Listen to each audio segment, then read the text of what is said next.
Hello everyone.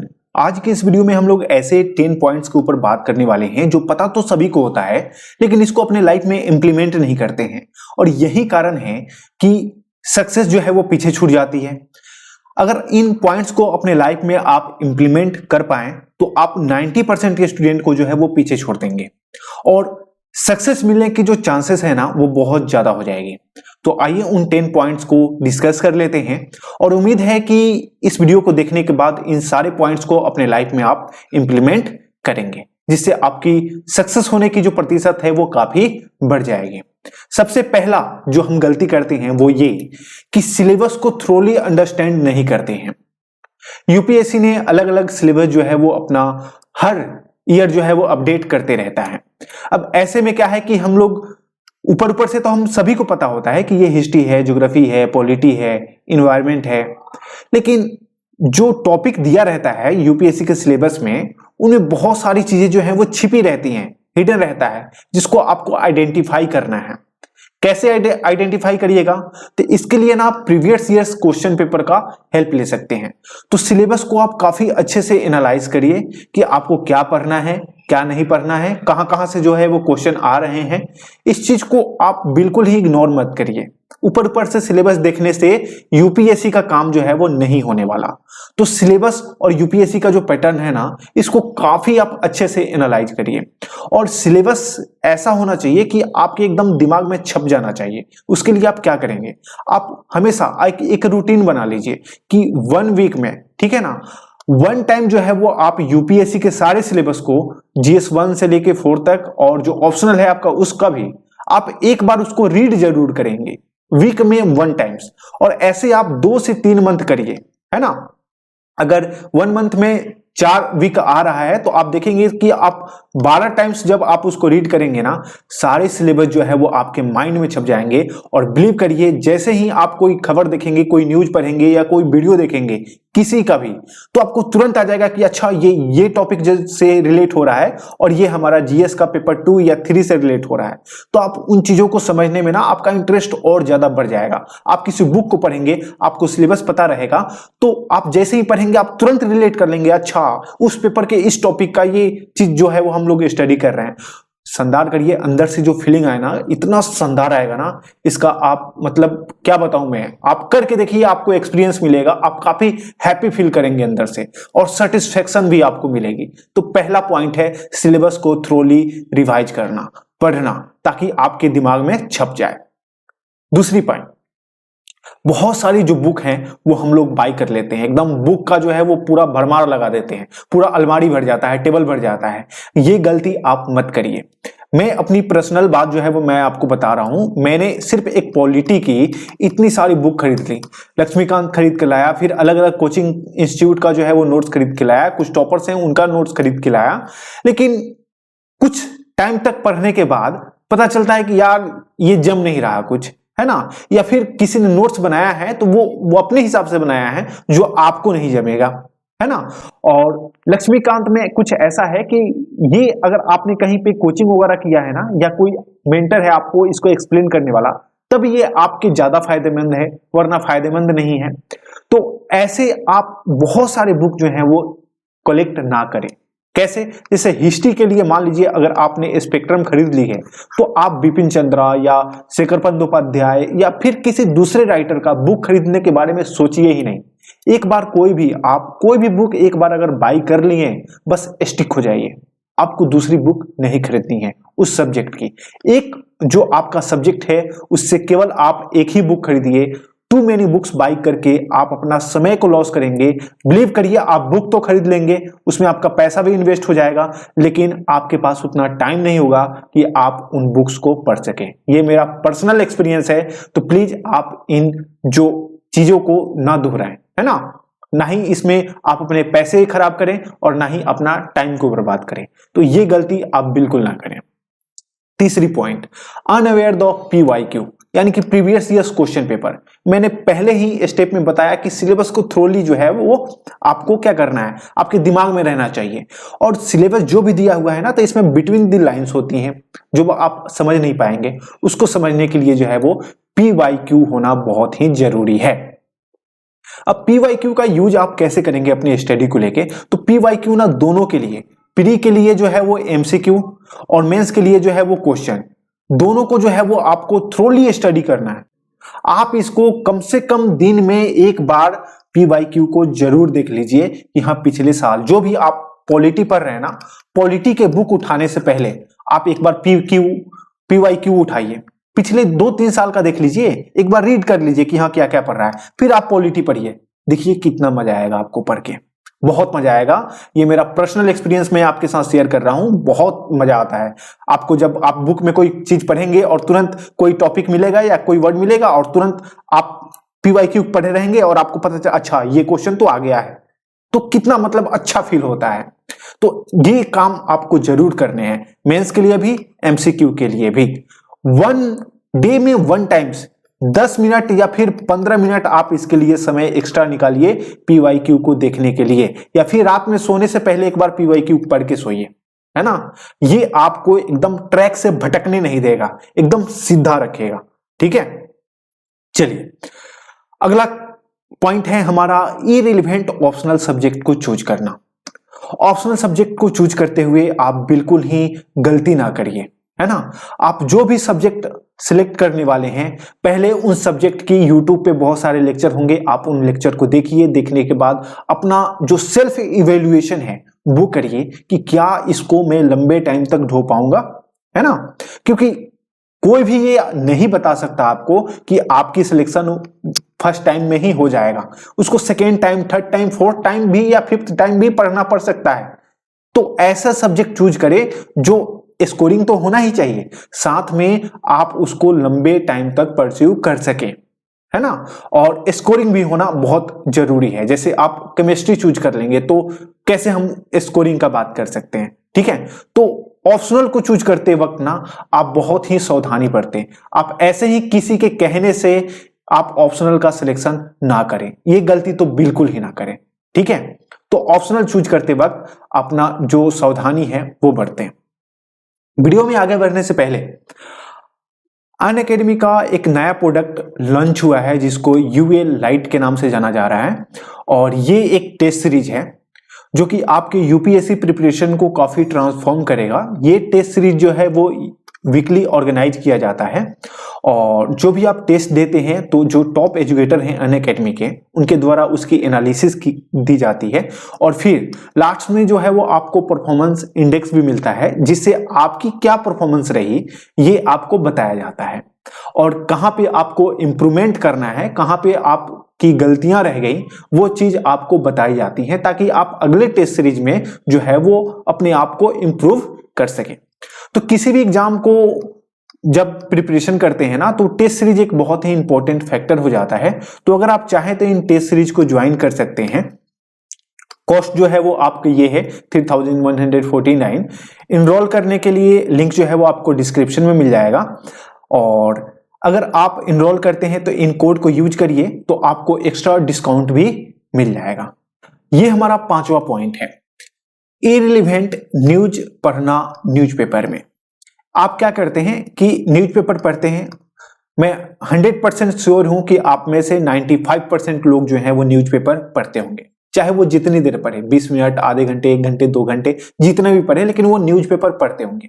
लेकिन क्या होता है, आप भी इस चीज को रिलेट कर पाइएगा कि कुछ मुद्दे ऐसे होते हैं ना जो हमारे काफी इंटरेस्ट के होते हैं, है ना, कि उसको पढ़ के बहुत मजा आता है कि अच्छा आज क्या हुआ, आज देखते हैं क्या हुआ। कोई एक टॉपिक चल रहा है न्यूज में, पूरा बवाल मचा हुआ है, और आप उसके पीछे लग रहे हैं कि अच्छा आज क्या जजमेंट आया, कल क्या आया, किसने क्या कहा, और मजा आता है इस तरीके का न्यूज पढ़ के। लेकिन याद रखिए वो न्यूज जो है वो आपके एग्जामिनेशन में किसी काम का नहीं है, बिल्कुल बेनिफिट नहीं पहुंचाएगा। तो इसको हम लोग कहते हैं इररिलेवेंट न्यूज। तो इससे आप बचिए, वही न्यूज पढ़िए जो आपके काम का है। और फिर यहां पे इंपॉर्टेंस किसकी आएगी, तो आपके सिलेबस की और पीवाईक्यू की। इसी से आप आइडिया लगा पाइएगा कि कौन सा जो न्यूज है वो आपके काम का है और किस सब्जेक्ट से है और कौन सा काम का नहीं है। तो इन बातों को आप जरूर ध्यान रखें। अगला पॉइंट है हमारा नोट्स ना बनाना। ये देखिए, ये एक बहुत बड़ा फैक्टर है। आप में से 40% लोग ऐसे होंगे, इंक्लूडिंग मी, जो नोट्स नहीं बनाते हैं। है ना। क्यों? क्योंकि यार सब चीज लिखे हुए तो है, मैं उसी चीज को क्यों लिखूं, है ना, सब चीज तो उसी तरीके से है। देखिए ये जो है ना वो हमें प्रीलिम्स में तो मदद करेगा, है ना। अगर आपने नोट्स नहीं बनाया है तब भी आपकी प्रीलिम्स निकलने की चांसेस जो है वो अच्छा खासा है, यानी कि आपकी प्रीलिम्स क्लियर हो जाएगी। लेकिन मैं श्योर हूं इस मामले में कि मेंस क्लियर नहीं हो पाएगा, या हो भी पाएगा तो मार्क्स उतने अच्छे नहीं मिल पाएंगे, क्योंकि हमारे पास ना पहले से सारी चीजें जो हैं वो रेडी होना चाहिए कि अगर क्वेश्चन मान लीजिए ए आ रहा है तो इसका हमें जवाब तैयार होना चाहिए पहले से, जो तभी हो पाएगा जब हम नोट जो है वो बनाएंगे अपने। डायरेक्ट बुक से आप आंसर नहीं फॉर्म कर सकते, तो ये गलती जो है वो मत करिए। ये गलती सुधार लेते हैं जब किसी एस्पिरेंट का दूसरा या तीसरा अटेम्प्ट हो जाता है, क्योंकि पहले अटेम्प्ट में ये गलती 40% से ज्यादा लोग जो हैं वो इस गलती को करते हैं, वो नोट्स नहीं बनाते हैं। तो इन पॉइंट्स का आप ख्याल रखें, और आप अगर ये गलती कर रहे हैं तो कोशिश करें नोट्स बनाने का। हालांकि आप 2022 के लिए तैयारी कर रहे हैं तो आपके लिए शायद उतना टाइम ना मिल पाए कि आप अच्छे से नोट्स बना सकें, तो इसको अभी के लिए पोस्टपोन कर सकते हैं। लेकिन प्रीलिम्स के बाद जो है वो आप स्टडी करें तो नोट्स बनाने की जरूर कोशिश करें, ठीक है।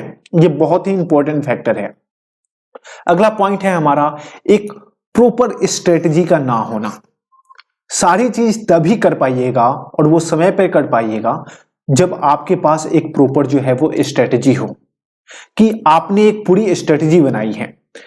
फिलहाल जैसे मान लीजिए अभी जो है वो प्रीलिम्स 5 जून को होने वाले हैं, तो आपका एक पूरा स्ट्रेटजी होगा कि हाँ ये फरवरी के एंड तक हमारा कौन कौन सा जो टॉपिक है वो हमारा फिनिश हो जाएगा और इसको हमें कितने टाइम्स रिवीजन करने हैं, ये फंडा क्लियर होना चाहिए। आप पूरे मंथ को 4 भाग में, 10 भाग में, 15 भाग में बांट देंगे और उसके हिसाब से कि हाँ इस पोर्शन में हमको ये सब्जेक्ट जो है वो क्लियर करना है, यानी कि आपकी स्ट्रेटजी बहुत ही प्रॉपर होना चाहिए, खास होना चाहिए, आपके लिए होना चाहिए, जो आपको सूट करे, आपके हिसाब से हो, लेकिन एक प्रॉपर स्ट्रेटजी हो। ऐसा नहीं कि हाँ जो मन में आया वही सब्जेक्ट पढ़ लिया और जो मन नहीं कर रहा है, आज हिस्ट्री जो है वो बोरिंग लगती है या फिर पॉलिटी बोरिंग लगता है कि आज पॉलिटी छोड़ देते हैं, ज्योग्राफी पढ़ लेते हैं, तो ऐसे नहीं चलेगा। एक प्रॉपर स्ट्रेटजी का होना बहुत ही मस्ट है। अगला पॉइंट है हमारा not studying as per syllabus. अब यहां पे देखिए आप क्या करेंगे, आप इस चीज को खुद से रिलेट कर पाएंगे। आपने पॉलिटी की बुक खरीद के लाई और पॉलिटी का बुक जो है वो चैप्टर 1 से रीड करना स्टार्ट किया। हिस्ट्री की बुक खरीद के लाई और हिस्ट्री का चैप्टर 1 से रीड करना स्टार्ट किया।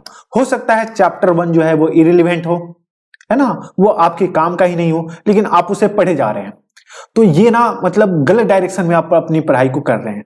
आप अपनी पढ़ाई सिलेबस के हिसाब से करिए, और पहले ही मैंने फोकस करा है कि सिलेबस एकदम दिमाग में आपके छप जाने चाहिए, है ना, कि जब भी आप कोई टॉपिक को पढ़ने जाएं सिलेबस उसका बिल्कुल क्लियर होना चाहिए आपके माइंड में कि आपको क्या पढ़ना है क्या नहीं पढ़ना है ना। नहीं तो आप ज्यादा समय उस चैप्टर को दे देंगे, उस टॉपिक को दे देंगे जिस टॉपिक से एक भी क्वेश्चन नहीं बनेगा आपके एग्जामिनेशन में, और उन टॉपिक्स को आप कम समय दे पाएंगे जिसके क्वेश्चन आने वाले हैं। तो सिलेबस को ध्यान में रख के आप अपनी स्टडी करिए, इससे काफी जो है वो आपके एग्जामिनेशन में इंप्रूवमेंट होगा। और टॉपिक वाइज जो सिलेबस को है वो स्टडी करिए ताकि काफी अच्छे से आपकी प्रिपरेशन जो है वो हो सके। हमारा अगला पॉइंट है टाइम मैनेजमेंट। 90% इसमें स्टूडेंट जो है वो शामिल हो सकते हैं जिनका टाइम मैनेज नहीं होता, कि वो रूटीन तो बनाते हैं, अपना टाइम टेबल तो बनाते हैं, लेकिन मैनेज नहीं होता।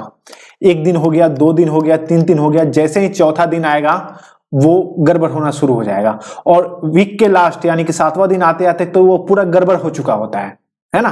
1, 2 दिन, 3 दिन बहुत ही जोश में पूरा फॉलो हो जाता है कि हमने जो भी जितने घंटे का बनाया है वो पूरा फॉलो हो जाएगा।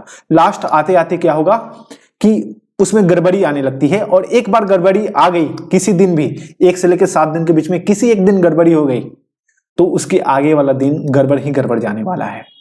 तो जब भी ऐसा हो जाता है किसी भी वजह से कि आपकी एक दिन की जो स्टडी है वो गड़बड़ हो जाती है, आप टाइम से फॉलो नहीं कर पाते हैं, तो उनको छोड़िए, फिर अगले दिन से उसी रूटीन को फॉलो करिए जिसने आपने पहले बनाया है, और ये भूल जाइए कि एक दिन मेरा नहीं हो पाया है।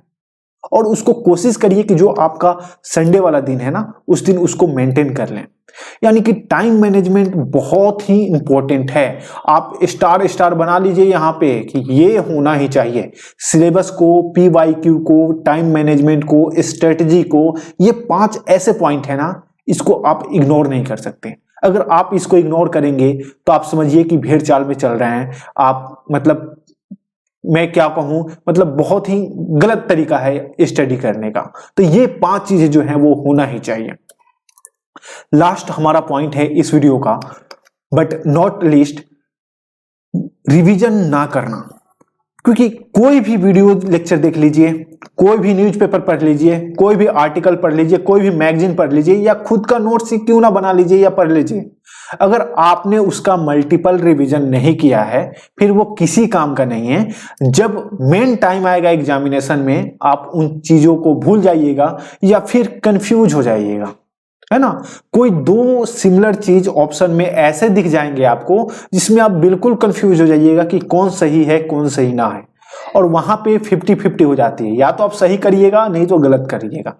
और ये चीज से आप बच सकते हैं कब, जब आपने प्रॉपर टाइम मैनेजमेंट के साथ आपने अपने पूरे सिलेबस का रिवीजन भी कर लिया है एग्जामिनेशन से पहले, तब जो है वो आपकी सिलेक्शन होने की चांसेस जो है वो काफी बढ़ जाती है। तो याद रखिए, आप जो भी पढ़ रहे हैं उसका रिवीजन करना बहुत ही मस्ट है।